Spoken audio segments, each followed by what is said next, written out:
What if I told you to turn your revision completely upside down? Might sound silly, what good is it to revise like this? I don't mean literally. You need to change the way you're thinking about revision and spin it completely on its head. Because most students tackle revision completely wrong and waste their valuable time and exert unnecessary effort. My name's Tilly, I got 5 A-stars in my A-levels, majority grade 9s at GCSE. I was predicted 5, 6s and 7s in my GCSE mock. This is a revision strategy to completely turn things around. So when revising, the average student will think, right, I need to relearn the content. I need to go over everything that is on this specification and relearn it. So they will spend so much time going over notes and copying out of textbooks. So they've technically revised and reviewed all of the content that is going to be on the exam. And you might ask, Tilly, what's the problem with this? The problem with this is that it takes forever. And then the next stage of their revision is normally the actual review. So this is when their active recall kicks in. They're like, okay, now I've reviewed it all for the first time. I'm now going to do my blurting. I'm going to do my flashcard. They do this and then they attempt that exam practice because they think, I need to know everything to attempt the exam. So this technique that I just described to you, I'm not completely discrediting it.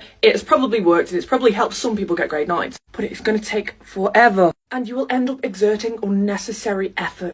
You need to flip the entire process on its head. You start with exam practice. You might be like, how can I answer an exam question if I don't know it? That's the point. You're not expected to know everything. There might be a question you just can't answer. Leave it or attempt it and then get it wrong. The beauty of this comes from the exam practice identifying what it is you need to focus on, especially if you mark the practice paper in a specific way. So did you get a question wrong because you ran out of time? Did you misread the question? Did you just not know how to apply your knowledge to the exam? Or did you not know the content? When you have identified which one of those things was the issue, this is when you can start doing more effective revision. Study smarter, not harder. For example, for me, I knew everything about Inning Spectacles. I knew all the quotes. I knew all the characters. I loved it. Why was I not getting full marks in the exam? I didn't have the exam technique. Whereas for something like history, I was not getting good marks in that exam because I didn't know it. So the way I tailored my revision for each of those things was completely different. History, it was content,